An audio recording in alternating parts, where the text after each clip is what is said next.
My name is Jordan Farmer. This is the Uncommon Conversations podcast, episode 30. We're getting pretty deep into them now. Quite a milestone. And I'm really excited for today's guest. His name is Jason Call. He's running for Congress out of Washington State. And he is definitely plugged in to what's happening. And we're going to have, I think, a lot of really interesting information for you guys today. He's going to be hopping on.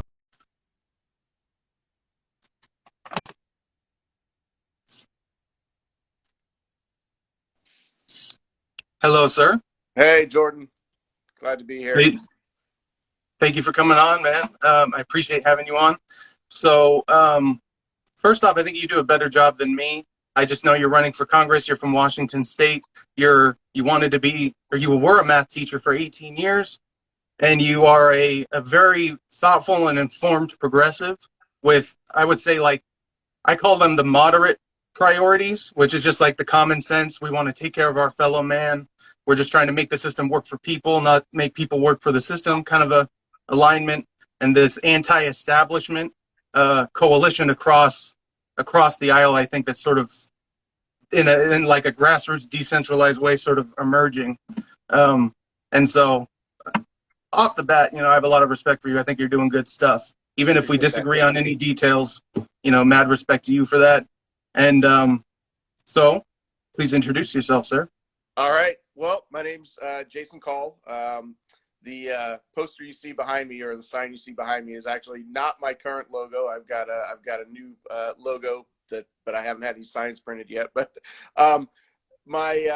my background is in activism. I've been an anti-war protester for over 30 years now. I got my start in activism when the United States invaded Iraq in the Desert Storm invasion. I was 19 years old at the time, sophomore at the University of Washington, and got out and camped out in the steps of the federal building and had conversations with police. I call it polite conversations with police as they were asking to disperse and all of that. So, but I've been very active on the anti-war front, and then in the last 15 years, active on the single-payer healthcare front.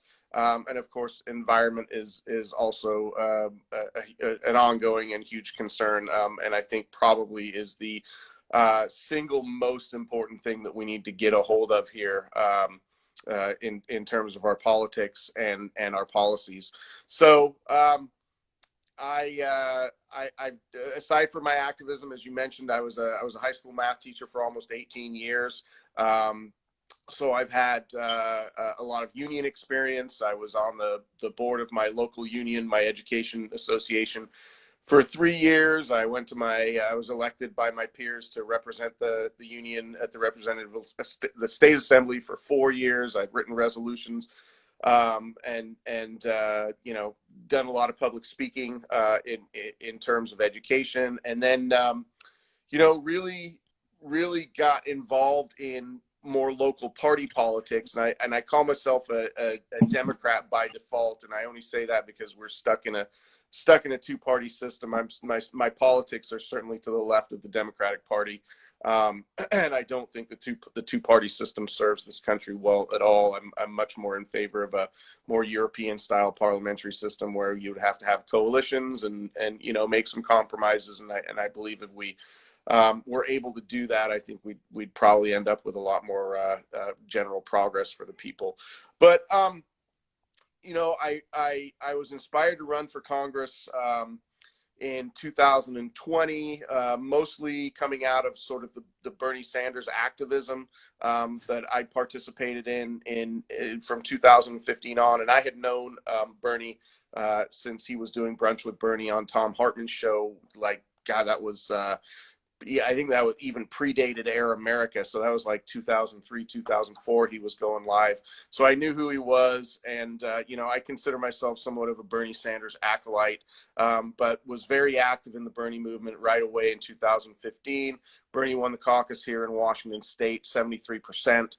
And that was in large part due to myself and other activists really taking a lead before the campaign even got here. We took a lead in training people on how to do the caucus. What was a caucus all about? What do you have to do? How do we get people involved, and how do we win this thing? So we trained people all over the state how to caucus, and Bernie won, like I said, 73%, and so won every county in the state, some as many as 90%.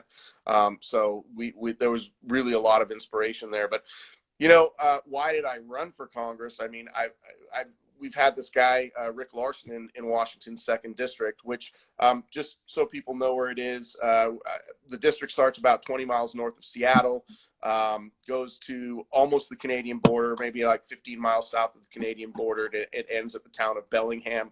And then it includes the islands in the North Puget Sound. Couple of naval bases here, but in general, a pretty progressive district. It's a D+11, so in any given congressional year, the Democrat's going to beat the Republican by 11 points. That's essentially what that means. So it's sort of a 2-to-1 in terms of who would consider themselves Democrats versus Republicans. The Republicans typically pull around 35%, but not much more than that. In fact, Republicans don't even run serious candidates in this district because they know they can't win here. But we've been represented here by this guy, Rick Larson.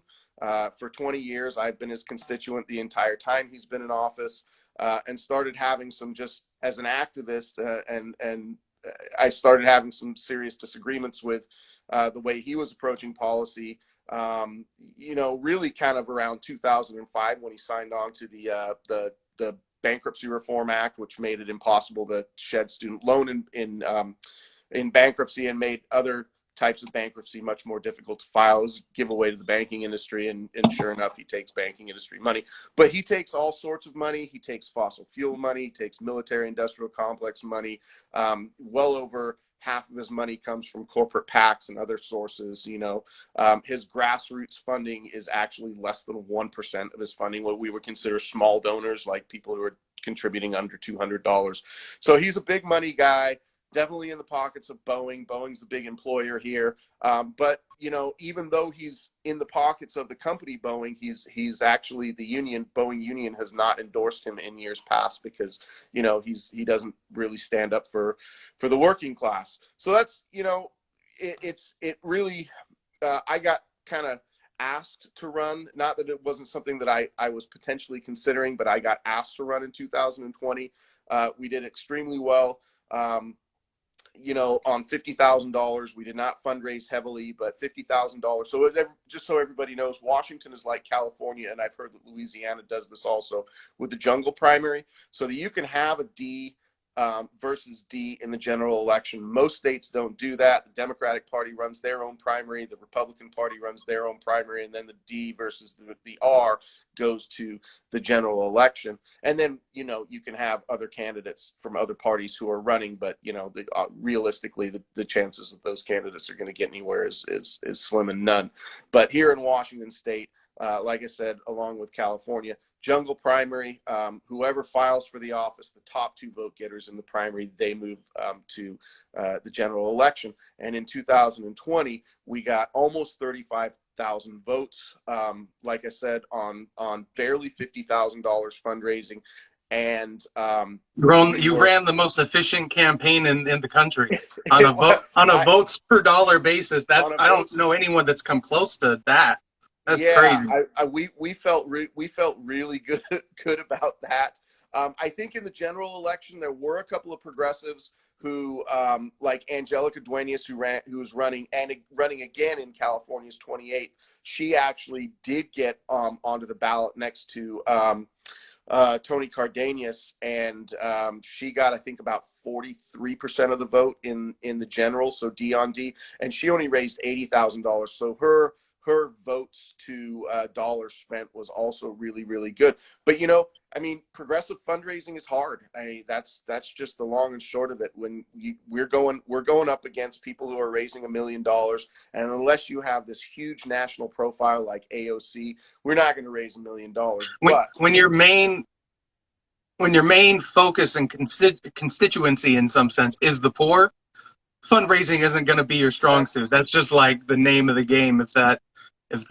Unless business people feel like there's some interest to them, are people with money, some interest to them to donate, they're not going to do it. And if you're too seem too threatening, to there's so much signaling that happens in politics, and it's interesting because I don't see any of it from you. There's no I'm trying to prove to anyone that I'm anything by subtly saying anything any which way. You're just like, this is me here to, I'm it's really I'm cool. pretty But I'm pretty open about my positions and why I hold those positions. But just to close up my race in 2020, we did get within 1%.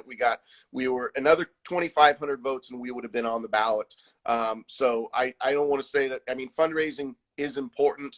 Maybe another $10,000 in the bank account, and we could have gotten those 2,500 votes and actually and been there. But it's a challenge, and it's the hardest part of campaigning is doing the fundraising, because I'll tell everybody there, I am on the phones. It's a horrible system to have to be on the phones and just be cold calling people who are, these are rich folks, but they are rich folks who have a history of at least donating to the Democratic Party and donating to Bernie and so on. So, I'm calling those people, trying to, get them to contribute to my campaign, so that when we do our FEC filings, that we can at least show, look, we've got some viability. But we have a lot of grassroots support here in the district, and honestly, there's nowhere to go but up. And I think we really have a good shot to replace, honestly, a terrible corporate Democrat, who, by the way, is virtue signaling on the environment, on being a progressive. This is the first year in 20 years he's ever called himself a progressive. And he literally, because I think we shocked them last year. I think that they were very, and as the votes were coming in, because we're all mail-in here in Washington State, so as the votes were coming in, it was a good solid week of watching the returns every day, and we were in it. We were in it the day that they came back. We were like, oh my God, we're close. And it dwindled as the 7 days went on. And the seventh day, it was like, okay, we're not going to make this. But I think we really scared the establishment there. And I think that is why he has changed his message. He's actually putting emails out that are asking people to donate $3 to him to bring his first quarter filing average this year was $1,168. And so he's throwing out there, give me grassroots contributions. So he brought his average down to $768. Well, my average is, I don't even know what it is, but it's about $23. So, it's okay. approximately 14 cents. No. Okay, Mr. Grassroots. Okay. Yeah. But Yeah. so I hit him on a lot of those things. He's really, really disingenuous, has no interest in standing up for anybody but his corporate donors, even though he tries to call himself an environmentalist. And he tinkers around the edges of the environment, like he's hanging his hat on this 2008 piece of legislation that it took years to pass, that was a wilderness preservation. It's a good bill. I mean, credit where credit is due. It was a good bill. Wilderness preservation, 500,000 acres preserved, but no impact on climate change. It's not like it's addressing anything systemic. So he's not serious about climate change, and he's literally said the Green New Deal is not an important resolution. So that'll tell you something right there. Yeah. Well, on the environmental front, I don't know to what degree this is my impression, and if I'm incorrect, please correct me. But even the projections for the Paris Climate Accords by the UN say they're not going to solve the problem. They're just mildly reducing the ultimate destination of the problem. Like they're just mildly curbing the issue by year 2100, which to me is effectively doing nothing. Like yeah, that. the Paris Accords for real are And the not. Kyoto Protocol before that as well. Yeah, it's good that we have signed back onto them. I mean, abandoning them completely, but they're almost performative. And who are they written by? They're written by a bunch of the industrial nations who are as progressive as nations like France and Germany might be, and they're certainly more progressive than we are. They're still controlled by the fossil fuel industry, and that's something that we've really got to get a handle on. I mean, the IPCC report that was released a few weeks ago was just, scary as hell. I mean, and I think the one thing that is maddening about it is 30 years ago, that curve, that trajectory of scaling back emissions and making some systemic changes would have kept us away from this, tipping point, they say, of 1.5 degrees Celsius increase, where you get a whole bunch of stuff that is just irreversible, and these feedback loops in terms of rising temperatures and global ice melt. That 30 years ago, we could have done something that would have been just a gradual change, but now we're in a position where it's almost inevitable that we are going to hit that within the next 10 years. We're going to hit that 1.5 degrees Celsius, and who knows what the next 30, 40, 50 years are going to be like on this planet. And as somebody who has teenagers, my daughter's in her first year in college, and my son is a sophomore in high school. It's scary as hell for their futures. And I think a lot of kids these days, I was reading a report the other day that a lot of kids these days are really having anxiety because they're helpless, and they know shit's going downhill. And it just doesn't seem like anybody who is in control is doing anything serious about it. So that's, again, one of the reasons I'm running, and I'm very hard on, we've got to eliminate emissions. That's it. I mean, we can't tinker around the edges anymore. That trajectory is so steep. If we were to avoid catastrophe right now, it would be nothing short of a miracle for the future. So I know it's very pessimistic. I mean, I'm always optimistic as an activist. I'm always going to keep fighting for it. But in my mind, I know, the candle is burning low on this. So I have two interesting points on that. One is on the activism front. I'm not. I respect activists and what they have, and I don't. I'm probably judging other people based off of how I judge myself in this way. But to me, activism without solutions sort of riles people up, creates that anxiety, but there's no release, there's no direction, there's no hope. It's just, and so the solutions really, really matter. And then I wanted to touch on a couple different things there, but I absolutely think we can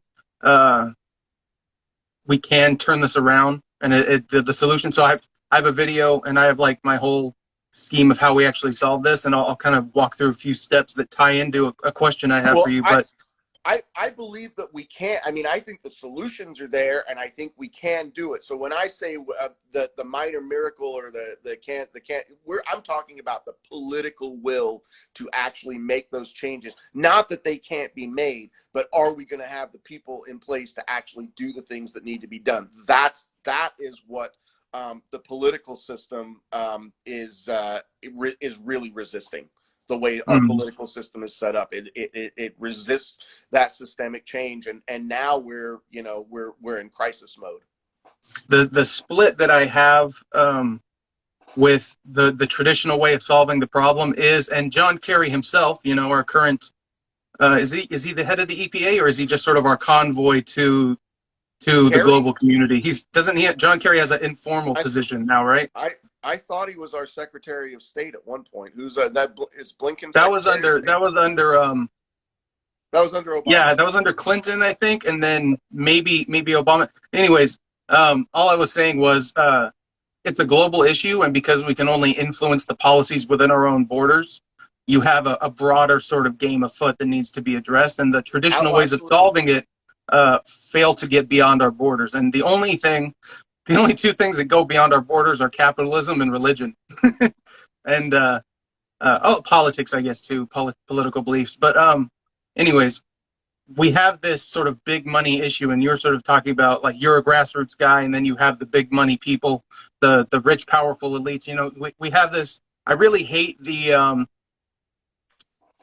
I hate things like QAnon, because if you say they're Satan worshiping pedophiles that eat babies in the back of that one pizza place, 3 of those things are self-evidently nonsense. But Are there rich people? Are there rich people that get away with crimes? Is there human trafficking? Is there child human trafficking? Are there rich pedophiles that get away with child human trafficking? The FBI literally just showed this with our gymnastics team in the US Oh Olympics, yeah, people for tied sure. into the power structure. So like the QAnon conspiracy is like real for all things that actually matter. But for the like the crazy conspiracy woo-ha people, there's that like weird and it does it both ways where we don't consider those issues and those people like don't handle the issues because they're stuck on these other crazier things. Yeah, It's a I they're like the stuck on the adrenochrome, right?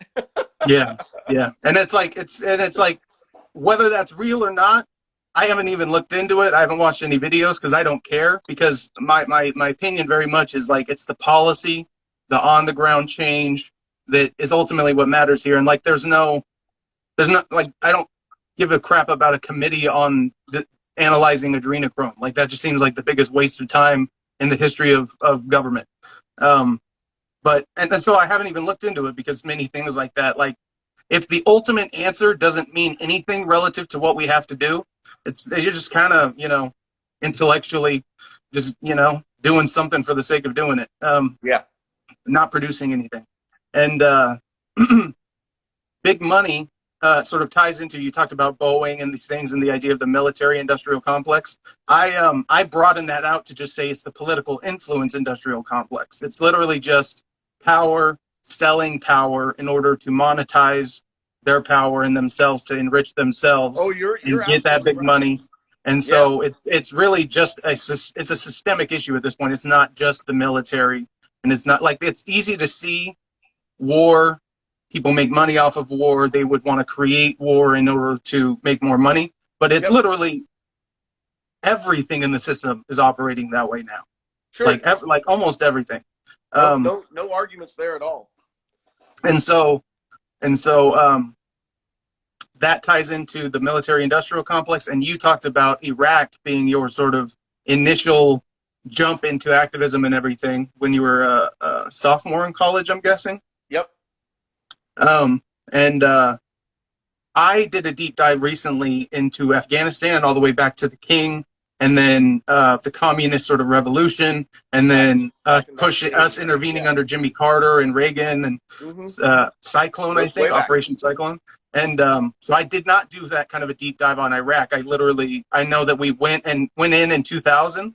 And so you talked about like the history. I So if you could, please do 19 that deep dive. Well, in 1990, the issue was it was the Iraq. Saddam Hussein had invaded Kuwait.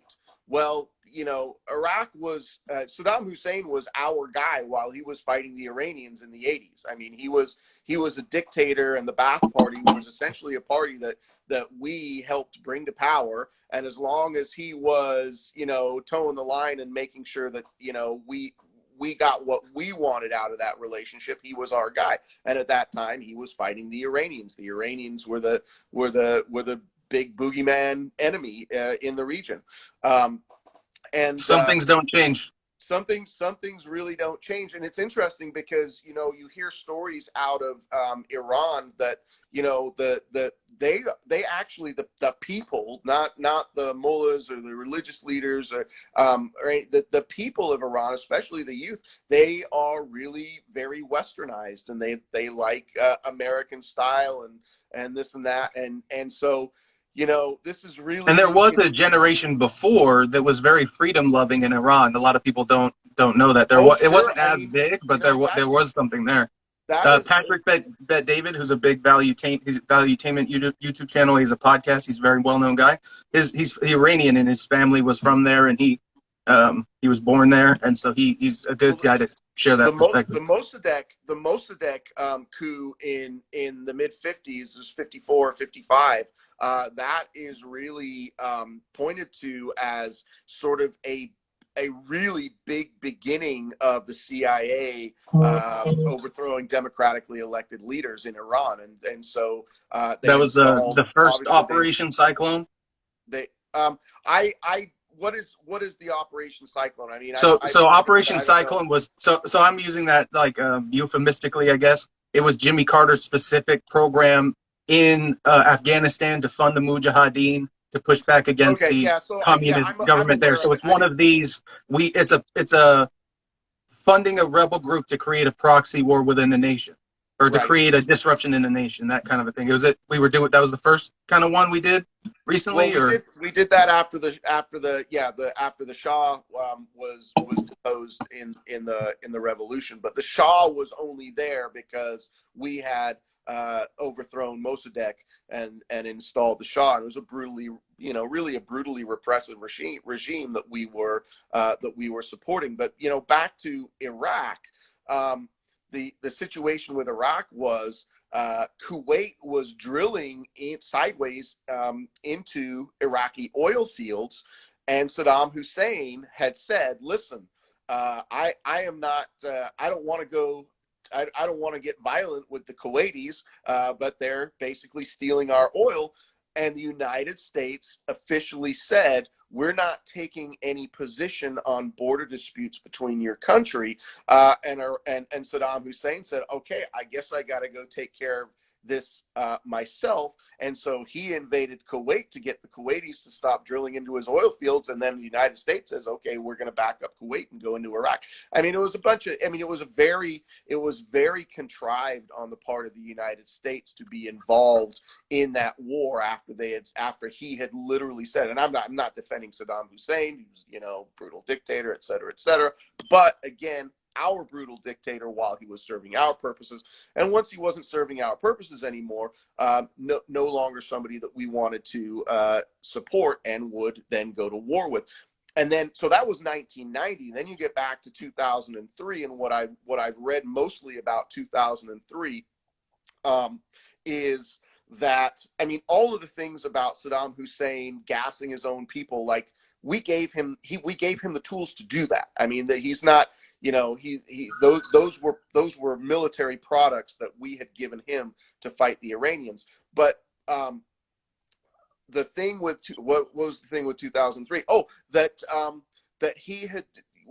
the United States companies had a lot of contracts in Iraq to do the oil extraction and refining. Well, Saddam Hussein decided he wanted to work with the Chinese and the Russians, so he had canceled a bunch of United States contracts and was going to work with the Chinese and the Russians. And again, this whole geopolitical thing where, like, okay, he's really not our guy anymore, so what do we need to do to get rid of him?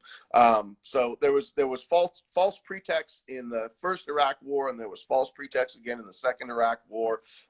And it really goes back to the money, industry money that controls our political system. absolutely, yeah. And it's so interesting because that just shows that like in some sense the Cold War never ended. Like No, like that because it's interesting because the Cold War is because, and it's an unfortunate byproduct of our education system. It is described as the United States versus the Soviet Union, but in reality, it was the Western world and the NATO alliance and the United States kind of at the helm and doing a lot of things independently through our intelligence agencies, fighting communism well, across the world through all sorts of nefarious means. it was what it was is it and still is it's global capitalism that is basically fronted by big capitalist countries. And it's interesting that the United States is quote unquote a capitalist country, and you have a whole bunch of people say who in the United States have been propagandized to say, "Yo, I'm a capitalist, probably have no idea what that means. But you don't actually have any capital. You're not a capitalist if you don't have any capital. The capitalists are the ownership class. They're the ones who have the capital. You're just a worker."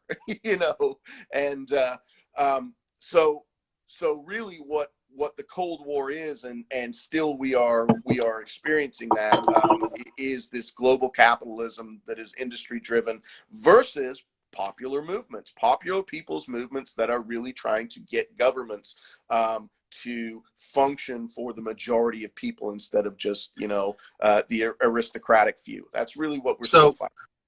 So sort of so here's the thing, like when people talk about use the word capitalism, my definition of it and like what the left's definition of it and your definition of it is, and then what the right's definition of it is there's some gaps there. essentially you're saying the oligarchical crony capitalism Sure. where the system's tilted in favor of the 1%. And there's many mechanisms I've described in videos, and we could get into about how they do that. And it's not just like the obvious stuff. It's actually, so you have the natural distribution of wealth that we talk about redistributing, but Hmm. you can manipulate that natural distribution of wealth through all sorts of macroeconomic policies that tilt things away from getting value back to laborers and redirecting it mostly towards capitalists in all sorts of ways.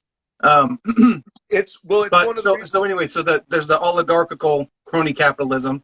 Then there's free market capitalism, which is what right wingers typically mean when they say capitalism is this idea of the government is not picking winners and losers, and they ignore how government is currently picking winners like the oil industry and other things, and just Well, manipulating the the winner, system more it's broadly. it's going back to, like you said, where the winners influence the system so that they keep picking themselves. That's really what it is. It's the winners have so much power and influence over the system, the political system and the economic system, that they exist to create more power and wealth for themselves. And They want to eliminate their competition in a it, certain sense. well, and who is their competition? The working class in the end is their competition. Small That's, businesses, anyone trying to get on the way up. yep. So that's Um, that's why we end up with vast concentration. So we had talked about modern monetary theory. If you want, I just want to dive briefly into that, because there's a why do we need federal taxation if that's not actually how programs get spent for, and I or have I programs have get one. funded? I want to finish one thing, and then Go and ahead. it actually ties in. My definition of capitalism is any system of capital, which just to me means any system with money. So, like to me, capitalism, like China has capitalism. The Soviet Union had capitalism. It's just how centralized, how interfered with, or assisted by the government. Because like not everything the Yeah. government does is going to be bad for the economy or good for the economy. There's just some things that work. Anywho, but yeah, modern monetary theory. Well, I mean, I just wanted to say about modern monetary theory, which is something that I ascribe to, is that we tax the rich. Why is it important to tax the rich? It's not important because we need their money, at least at the federal level. Tax them at the state level, tax them at the local level.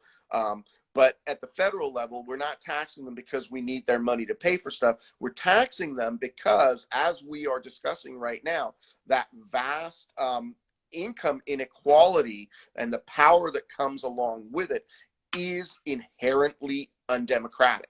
That's why the rich needs to be taxed. Rich need to be taxed heavily. It's because of the power that their market power within the system is vastly imbalanced. And so, you end up with two people having half the wealth of the nation, and 50 the bottom. Well, I would say two individuals have more wealth than the bottom 50% of individuals in this country. And so there's that is in and of itself just hugely undemocratic. So if we want to go back to saying we're a democracy and one person equals one vote, we have to make some real changes about wealth distribution in this country. Yeah, yeah. Or even if you just want to say, if you're, because the democracy thing, Republicans are like, we're a Republican. If you care about the individual value and sovereignty of each person and their freedom from power from other human beings through mechanisms of government, this is an obvious thing to be concerned about. And Right. the idea that a progressive, so I disagree that we don't need to have taxes on some level to handle this. There's an interesting. I have one Oh, I don't. question, and, I and we'll get there. But Okay. the other part of it, I agree with the idea that a progressive tax code is an inherent curb against economic inequality because it's literally extracting from the top. That is true, and I like that. But that is at the end of the game. Once we've all had our economic games and everyone's gotten their money, then we decide how we sort of remove it from you after the fact. And there's many stages along the way that we just also have to consider. And right now, 50% of Americans or of the tax-paying class actually get more money from the government than they put into the government at the end of the year with their tax returns and everything else. So it's like the progressive tax system will solve this, and the top percentage points of income earners and wealth creators and everything do need to be taxed more. There's a lot of stuff we have to fix there. But I think these economic inequality issues are more related to labor scarcity.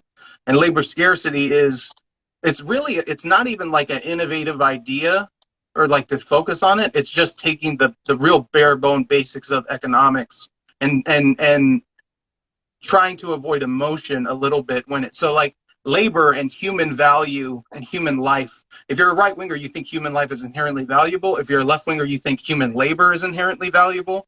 And so we kind of can meet in this idea that there's something more to it, but economic reality dictates that any commodity operates with the laws of commodity within economics. So if you have low scarcity, meaning there's an oversupply of labor relative to the jobs we have, wages will be really low because you can always replace someone with a cheaper laborer.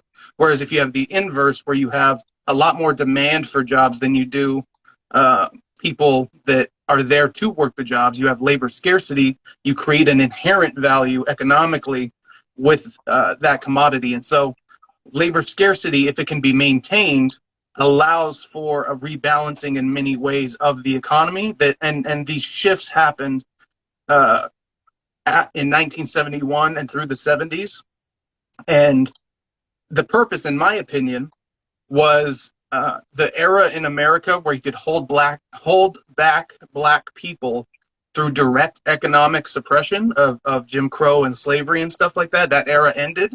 And so now the people that wanted to still hold those people down, the big white supremacist and elitist class of that era, wanted to hold all poor people down. And as a byproduct of that, hold black people down because they were disproportionately poor. And in order to maintain the system, and since 1970, we've had this split and diversion in the everyday person's wealth versus the top tier percentage, the top tier wealth class, the top 2 percentiles or whatever. So anywho, I'm interested in modern monetary theory in the idea, or in the sense that the idea that you could pay for government spending at the current levels with monetary expansion, if that is the theory, to me would create insane levels of inflation that can't be curbed by any investment, because that's like $4.5 trillion a year that's being spent. And we have like, my understanding is the overall supply of dollars is like 7 trillion now. So like, Well, so the the issue, math would get out of hand. But what could the work is paying debt service with that inflation. So you're paying a small percentage of this greater spending with this small monetary increase, and the like 200 to 400 billion dollar monetary increase that tends to happen would be more in tune with covering the debt service. Anyways, I love your feedback. well, I would have to think about the things that you're saying there, in a wider context. But the important part of the way we think about modern monetary theory is actually what are our priorities, and our priorities right now, or governmental priorities, don't seem to be, ensuring that, in the Constitution it says that the Congress should provide for the general welfare or promote the general welfare. It's said, a couple of different ways there, and we're not doing that right now. So if we were to redirect our governmental priorities to ensuring that we have a clean environment, ensuring that we have quality and affordable education, ensuring that everybody has healthcare, and I don't say access to healthcare, I'm talking about that they actually have healthcare that doesn't break their bank. The actual goods and services. Yep. That if we had those investments, if we had the infrastructure that this infrastructure bill is purporting to try to get to, that we were to convert our energy systems to clean and green, and which I absolutely think that we can do. If we were to have transportation systems, we would invest in mass transportation systems and public transit and rail, that you would have people who are more free, right? So you would have a more free society, but you would also have a more productive society. And I think that's the key right there when you're talking about tamping down on inflation is what are you spending on and what kind of productivity are you getting back out of it? So those investments, while they are, they are seeming like, wow, that's a really huge investment. One, do we have the productive capacity to create those things? Can we train the doctors and the nurses and the support staff in the medical field? Well, yes, of course we can. We can actually do that. How do we do that? Well, we can provide them the education to do it. And what are they going to do? They're going to put back into the system the health of our society. So yes, it's going to mean that CEOs of private companies, insurance companies are not, well, I mean, we want to eliminate the private health insurance industry. I mean, basically, that's what we want to do because it's a parasitic industry. And not that insurance doesn't serve a function, but private insurance that denies healthcare versus public insurance that ensures healthcare, that is a change in our priorities, and that's what we need to work on. But the theory then is that if you invest in all of these things, you get that productive capacity back, and that's what controls inflation. It's not like inflation wouldn't be a concern, but if you're spending in the right places and getting that productive capacity back, then you're not going to get this wild hyperinflation that people keep talking about. In fact, hyperinflation has not happened, even though our debt has, people say, oh, our national debt is out of control, but has hyperinflation happened? No, it's happened gradually. It's happened too much, and wages have not kept up with it. So it has had an impact on the working class, but has it, are people, you go back to Germany in the 1930s, which is often the example that is used, where people are wheeling wheelbarrows worth of worthless German marks in order to buy a loaf of bread. No, we're not even close to that, even though our national debt has gone, sky high, and our government continues to spend. So how is it that they can justify another $740 billion on the military, right? But they can't afford to invest in the healthcare of the United States citizens, when the military doesn't actually provide any economic benefit anywhere. It is a destructive force, regardless.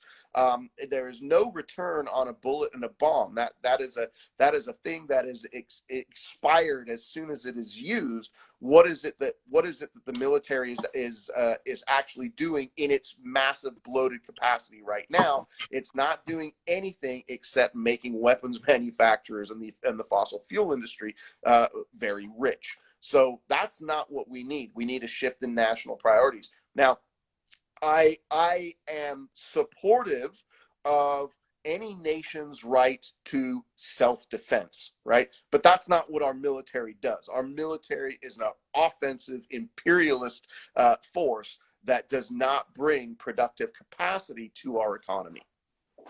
And yet they justify increasing spending on it every single year. So I agree with everything there, except, so basically the distinction I would make is there's a difference between economic activity and what's called, what's the name for it? There's a specific name, but basically different types of capital deployment create cascading economic effects, and like the money continues to be circulated, and there's like a chain of activity. Um, I'm having a hard time because there's like a few different ideas I'm trying to play with here, but um, like it does create economic activity, like actually going and assembling the materials and the parts and paying people to create the Sure, there things are and some stuff. So like there are some jobs your there, but your then it essential ends. point is true, that like it's not the kind of thing that's helping society in any direct way, or creating anything of benefit to anyone. It is a destructive force, but it's still technically economic activity. It's still Sure, like I'm not arguing that it's not economic activity. It's very limited economic activity that doesn't have a wider impact, like you said, this cascading on impact humanity on, yeah. in a And positive way. so again, it's a matter of what are our national priorities. Our national priorities should be healthy, educated, happy, public citizenry. I mean, if we can't have that being our national priorities, then I say that there's no purpose to our government. I mean, that's what our government should be doing. There are elements of freedom and liberty, but in the end, is that available and accessible to all people in a relatively uniform way? And in this country, it's definitely not. So we need to shift our priorities to ensuring that the 50% of people in this country who are downtrodden, who can't afford, they talk often about, we're one car repair away from not being able to make rent. This is not like say don't buy that latte, Mhm. save yourself a latte a week. That's bullshit. That's the capitalists talking about you needing to tighten their belt. Meanwhile, they get bailed out at every Well, turn. So it's sort of like it's sort of applying a principle that works, but to a limited degree. Like if you're whether you're making 10 grand a year or 100 grand a year, budgeting is important. I made a that's statement a yeah, long that's time and ago. that's More not money that's not the doesn't issue. solve money The issue is problems, but yeah, they're yeah, like they're we like they're only in that position because of their own screw ups, and the system is not like, to me the system is holding people down, whereas they would say the system is exactly. just doing nothing. And interestingly enough, many conservative critiques of various things like the education system, like our K through 12 system, they want a voucher system, which the intent of that, and they have their economic reasons for wanting that specific policy. The intent is a more individualized, more customizable, and more for each individual student type of system that works around the individual needs of the students. And so they'll say that, and so they're recognizing that our current education system doesn't provide that, does actually gives the rich communities more money per kid because of the property taxes, and poor communities less money per kid because of the Yep. property taxes, and is dysfunctional and oppressive, but they won't piece it together that it's now impacting people of color and kind of contributing to holding them down. They won't Yeah. piece that last little bit together because of politics, And unfortunately. I will say that, as somebody who was in public education for almost 20 years, I'm 100% supportive of public education. But there are changes. There are a lot of the public education system, like many other long-standing traditional systems, it is not modernized. It is very clunky. It does not serve all students well, and it needs to be better funded in order for that to happen. People say you can't throw money, well, money's not going to solve this problem, blah. Actually it would. More investment in the system would actually solve the problem. But the education system itself, with that money, has to do better things, and they're resistant to doing that. And so I do understand, when people gripe about the public school system not being effective and not serving all students, they are correct about that. And having said that, I'm still in full support of public education. It just needs to be much, much better funded, and then doing better things within that system. Yeah. Yeah, I think it needs to be, the key thing to me is there's some students, the students that get left behind are in the top and the bottom a little bit. Like some conscientious students who can do the work and teach themselves, that are at the top tier of the IQ spectrum, can definitely excel still. But even in that case, if you're not conscientious or you're not a great self teacher, you're smart, but you're not great at like going and discovering the things for yourself. And then if you struggle and you're in a specific subject, or in general, you just take longer and more teacher investment in order to get the thing, to get the idea, those people are sort of left behind because it's about getting the bulk of people moving along the track at the exact same pace. You're exactly right about that. And it's actually one of the reasons I'm no longer in teaching anymore, is because I had some huge disagreements. I mean, like, I was hired to be, I'll toot my own horn here. I'm a really good math teacher, but the limitations are, like, I can take a group of kids who have been well prepared to do an AP class, and I can can move them en masse, and I can figure out who needs individual help there. But when you get to kids who have not been well prepared, and they have other crises in their lives, like everybody knows that the number one effector of how well you're going to be doing in school and your education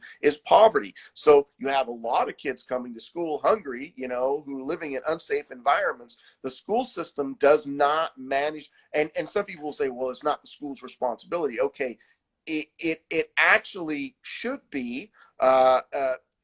If we had invested that in that, like, what is the purpose of public education? It's really kind of trying to level. It's a great equalizer. So if we're not investing in those students so that they can come out of the public school system on a relatively equal footing with other people, with other students who don't have those negative impacts in their general life, then I don't think the public school system is doing its job. I give you an example. I taught in a very low-income school for one year in my hometown here, and like 25% of the students were on IEPs or 504 plans, and those kids are supposed to get support staff who visit them every now and again. Well, I would get one person coming into my classroom once a week to work with 5 or 6 students, and then I wouldn't see them again. And those students, they did need extra help, but they weren't getting it. And if I give more attention to those students, which I really tried to do, then I got 80% of my class right there that I'm not giving sort of that wider attention to. So it really is a resource deficient system that we could do something about. Again, talking about employment, can we employ and train people to be that support staff in the education system? Absolutely, we could, and we should. So I'm interested in creating, and I just pieced together probably where the origination of this idea was.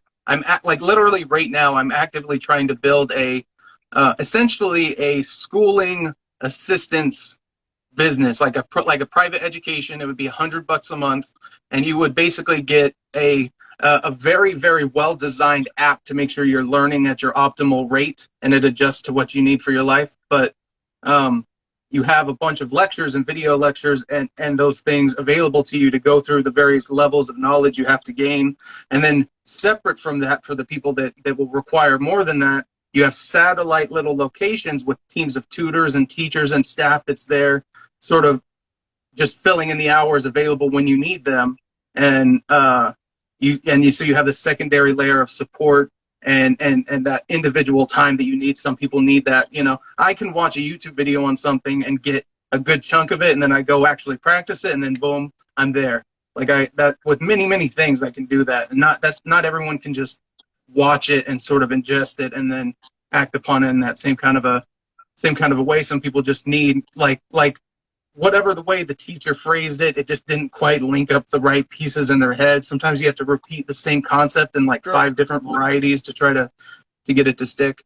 And anywho, so I'd love to work with you. Like if you're interested in providing like the curriculum for the math at the high school level and possibly beyond that, or if you definitely would, I definitely know that you definitely have people that in your life that could be a part of that kind of a team.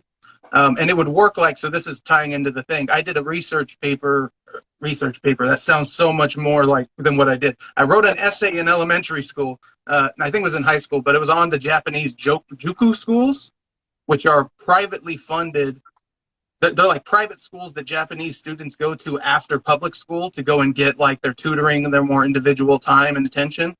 And so this is kind of going to function like that a little bit. And I really think $100 a month per student, so $1,200 a year in tuition, like that is doable with this kind of a scale issue, because there's so many students that will only require the digital infrastructure in order to, but we'll still get that revenue. So the rest of it can kind of be redirected elsewhere. Find out if we can figure out what the students' individual needs are and provide them the resources to assist in their bettering themselves through education. I'm game to listen to any ideas. I think people are right in that the public school system has not changed with the times as much as it has needed to. And I think that's, we've had this vast explosion of technology, and I don't think the public, and now a lot of the jobs out there, and I don't want to sound like the purpose of public education is simply to provide this, bot for the marketplace that but there are skills that you should have to be successful, and that's the direction that the world is going, and we haven't done a great job of, in the public school system, providing students with that sort of what do I want to say, broad base of stuff that is relevant, because I think we're doing a lot of things in schools that tends to be irrelevant to what the outside world is, and I think a lot of kids are figuring that stuff out on their own, which is good. I mean, as long as they have the resources to do that. Absolutely, yeah. And I think there are so many success habits that are formed just by attending school, showing up on time every day. There's dealing with being able to focus for an hour-ish at a time on one person or one topic, one thing, social interaction, and getting, learning how to get along with other people. There's so much good that comes from it before the education even enters, that I never ever want to downplay the good things that the education system offers people, because it's very easy to do that when you're just critiquing the faults. It's hard to see the value, but the value is absolutely there. And we do, and to this whole argument, to the bulk of students, we actually are providing value. It's just some fall through the cracks, and we don't have as customizable and individualistic an education system as we could. There we go. And so it's about getting in that direction. So totally agree. Yeah, so I'm interested. I want to touch on climate change a little bit, because it's an interesting debate for me, because it's such a great example of how we're not having a debate or conversation on a topic, because it's literally like climate change is happening, and then the other side's like, no, it's not, and then it's like, well, actually it is, and then the other side's like, okay, maybe, but we're not influencing it, and then the other side's like, yeah, we are. And then that's the end of the conversation. Or the other side will say no. And then that's the end of the conversation. And then those people on the left, the Democrats, for the most part, look, and then they're like, okay, I'm just going to assume what we're doing is working. The Democrats have the answers, and we're good. It's not like, are we actually solving the problem? How do we solve the problem? What percentage of the overall CO2 system is man-made versus nature-made? How do we, negotiate all those details? And so it's interesting. The answer to one of those questions is, of all of the CO2 that goes into the atmosphere and comes back down, what humans are doing is about 5% of the overall system. About 40 billion tons of CO2 every year by humans, and then nature, it's about 800 both directions, absorption and emissions. And so we've tilted the amount of extra CO2 in the atmosphere from about 110 parts per million, which is like what it's been at for ever since 100 million years ago, to about 415, 420 now parts per million. And so it's not even warming that's the issue. It's that one major disruption in the traditional atmosphere that's going to cause some sort of a problem. And it doesn't have to be like the global warming phrase almost is kind of an unfortunate like scapegoat or something. Not a scapegoat, but it's an unfortunate it's too simplistic. It doesn't capture the problem. Like, it is climate change, but it's like global temperature regulation both directions. Like, ice ages aren't good for us either. We don't want that either. And there's probably 50 different factors that play into the balancing of this atmospheric system, and we don't talk about anything beyond CO2. With that being said, I do have a solution, and this ties into I'm really glad I could tie this together. The Paris Climate Accords and the Kyoto Protocol, to me, I don't support partial measures, because it makes people think we're doing something when we're not. And so the problem accumulates while we think we're actually doing something, and it just makes people feel good. And so, um, to that end, and to talking about big money and the political influence industrial complex, if you can make it to where the global capitalist system sees profit and value in solving these problems, they will. And so the question, and so like Oh that's yeah, how we get sure. beyond our borders. If the capitalist class thought this was how they made money, it would go beyond our borders, and the entire global industry would shift. So we have too much CO2 in the atmosphere. We're not absorbing enough through nature. The way we sort of rebalance this is by looking at agriculture. Most of the land use we've ever had, like 90%, 98% is agriculture. And that's where most deforestation has taken place. And so if we shifted from 2D farming to 3D farming, we would pull that back, reforest the whole world, and Abs- solve this problem. Absolutely. 10 Changing the seconds way we do away, agriculture. Yeah. it cuts off in an hour, so we'll hop off and hop right back on. Okay.